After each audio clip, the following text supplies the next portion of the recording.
So the Chucky DLC had a really strong release for Dead by Daylight. Behavior devs have been speaking to this chapter as well as the upcoming roadmap for future content in this game, and there's been a lot of speculations and things that seem like they could be legitimately possible for future content in the game. The devs have said a lot of things lately that actually sort of validate some of the theories that are floating around. We'll break down some of these interviews and try and make some guesses for what actually could be coming in the near future and the far future of this game. Hey everyone, Schmuckles, don't mind my Herschel cup. Today we're going to talk about upcoming theories for chapters in Dead by Daylight. Make sure to like this video and subscribe to this channel if you want to follow these situations as they unfold. I'm also live on Twitch right now streaming an open lobby survivor tournament. Anyone is welcome to join the tournament and these games in a first come first serve basis. I'll be queuing into public lobbies with 3 members of the community. Stop by my Twitch and type !join if you want information on how to join the tourney. A lot of this information is going to come from Slasher Radio again, so a big shout out and a big thanks to Slasher Radio. I'm going to leave a link to all of their socials as well as the link to the full interview with Matthew Cote in the description below. According to Eric Pope in the recent Chucky live release stream, we can expect more live streams just like the one that happened this week, and one is set for early January 2023. This is what Eric Pope said. Thank you for joining us. We're having a really good time doing these streams. We're going to keep doing these streams. We've got another one planned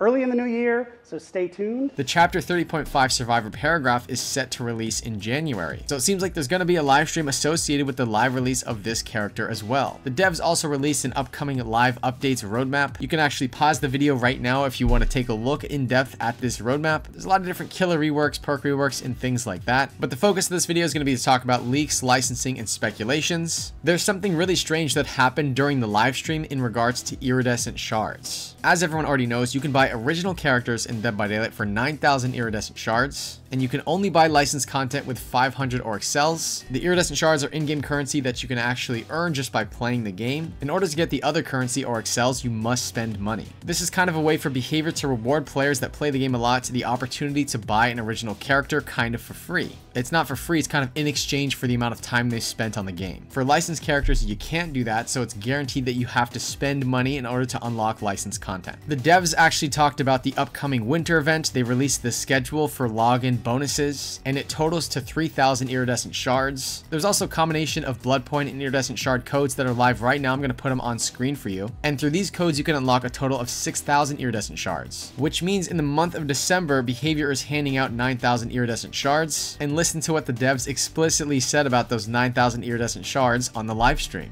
Now, what's really cool here is because, yes, we have that promo code for reaching that amazing milestone of 60 million players. In addition to that, this login calendar is going to give players 3,000 iridescent shards and another 1,000,000 blood points. Okay, so that tallies quite high. It does tally quite high. So the iridescent shards are what I really want to focus on because the total there is going to be 9,000. And that's enough iridescent shards to buy a full original character in the DBD store. Wow. So if you stay tuned with us, enter the promo code, log in on the days when we're giving out iridescent shards, you might have a nice New Year's gift for you at the end of this. So the main talking point here is the devs are literally handing out the exact amount of iridescent shards to buy an original character for Dead by Daylight. So do you think that would suggest that chapter 30.5 is actually a licensed chapter? The live release of that survivor paragraph is going to be in January, meaning that it's going to be revealed which survivor this is right after the Bone Chill event. And this is right after the point where they'll have handed out the 9,000 shards that can pretty much guarantee anyone who logged in during the month of December can just buy this character for free. Of course, that's only if the new 30.5 survivor is original. People will be able to use the 9,000 shards that the devs explicitly said you can buy original characters with to just buy the new content. So internally, Behavior would have actually considered this angle, right? Would Behavior actually give out 9,000 iridescent shards right before the release of one original character? We've had previous Bone Chill events in 2021 and 2022. There were 3,000 iridescent shards given out. They handed out those iridescent shards. It wasn't 9,000 iridescent shards, which is enough to buy original content. In 2021, we saw the release of Sadako right after that, so there was no original content lined up until the anniversary. And then for 2022, we saw the Skull Merchant come into the game. This was the content that was released right after the Bone Chill event in both of those cases. Keep in mind that neither one of those was actually a mid-chapter, so there was more time for people to spend their iridescent shards before new content actually came into the game. None of the Bone Chill events handed out 9,000 iridescent shards, only 3,000. And for the Skull Merchant chapter after the 2022 Bone Chill event, there were 3 new characters in introduced with that chapter. So they've given out 3,000 iridescent shards in that Bone Chill event, but you need a total of 27,000 iridescent shards to buy all of the content. So what I'm getting at here is behavior's never just given people enough currency to buy upcoming content that's in the near future. So do you think that would make chapter 30.5 Survivor most likely licensed? Let me know what you think about that in the comment section below. We've already talked about 11 from Stranger Things possibly being that upcoming new Survivor. Keep in mind that these are theories and speculations, and it's not really confirmed what the new content is going to be, so take this information with a grain of salt. Someone came into my Twitch stream and said a lot of really interesting stuff that I wanted to share real quick.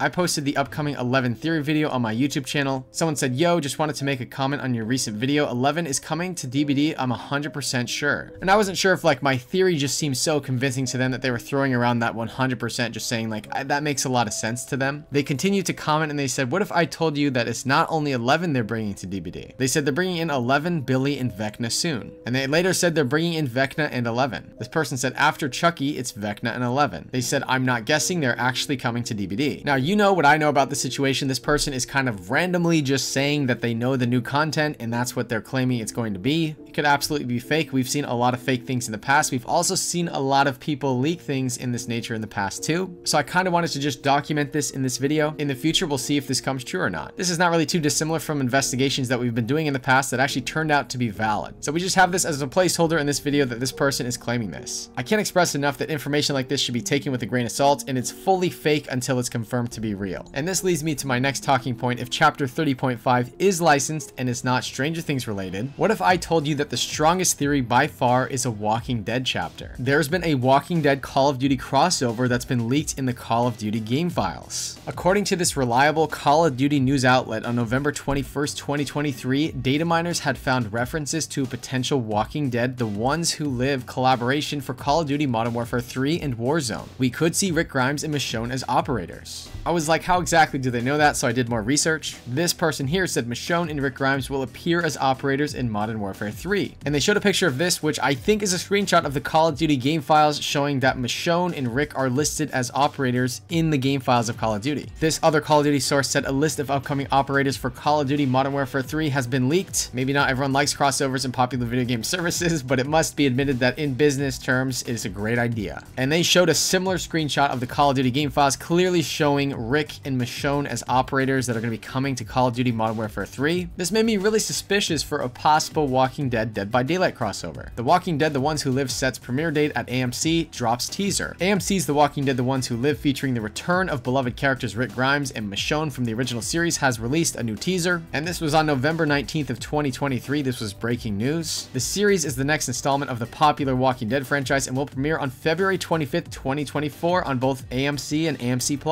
So this is a series that's going to be featuring Michonne and Rick. There's been leaked game files of AMC doing a collaboration with Call of Duty, and Michonne and Rick are the operators. So it really seems like this collaboration is going to be timed with this TV series. This is an easy way for AMC to promote that series. So could Dead by Daylight's chapter 30.5 New Survivor be a Walking Dead chapter to also promote the new Walking Dead TV series? It really does not seem that far-fetched to me. The last couple Survivor paragraphs have been timed to arrive into Dead by Daylight for specific reasons. Nick Cage was supposed to be the really big reveal at the end of the anniversary stream. This is something that got leaked beforehand, but this was supposed to be the big surprise of the anniversary, is that Nick Cage is coming into DBD. And then the paragraph before that, Michaela Reed was actually timed with the Halloween event. So there were reasons and motivations that Behavior talked about internally for both of the releases of these Survivor paragraphs. A January Survivor paragraph, which is kind of not timed with any event and seemingly out of the blue, kind of makes it confusing for why Behavior would choose to release a Survivor paragraph at this time. This Walking Dead theory gives a possible solution to why Behavior would time the chapter for January.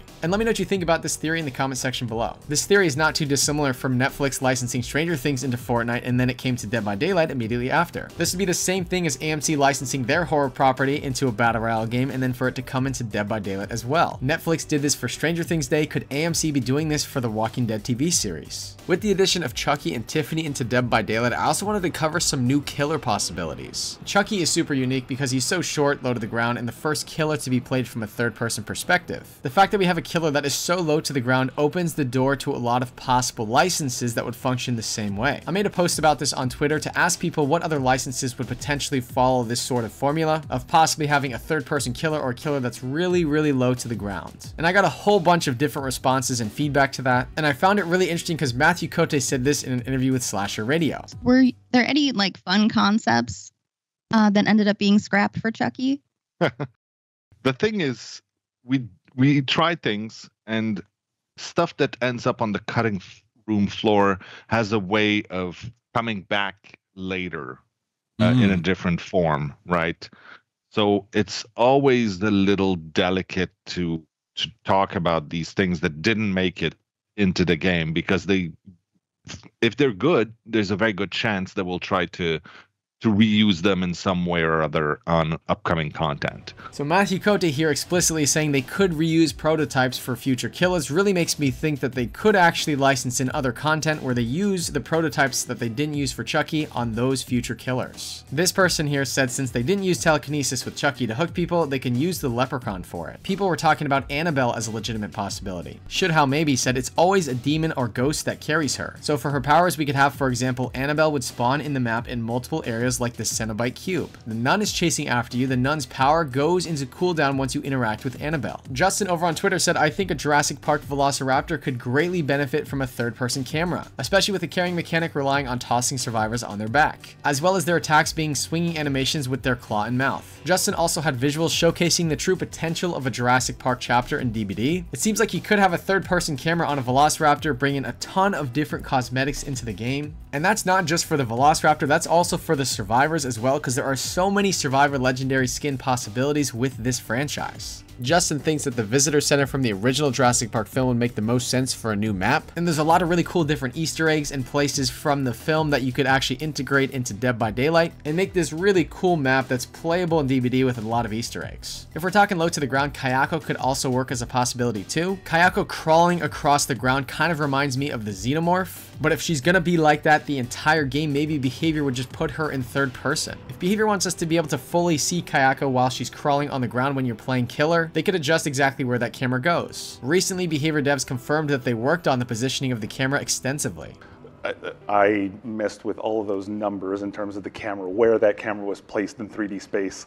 I'm not even going to talk about how long because it's crazy, but I really wanted to be sure that it was like as balanced and as fun as possible. So what do you think about all this? Let me know in the comment section below. Do you think Chapter 30.5 is most likely licensed? Did I miss any other theories or possibilities for upcoming content? Which killer do you think would be best implemented in the third person? Make sure to like this video and subscribe to this channel if you want to be up to date with all of the new news and information regarding future content in DBD. And a reminder, I'm also live on Twitch right now streaming an open lobby Survivor tournament. Link for that in the description below. That does it for this video. Goodbye.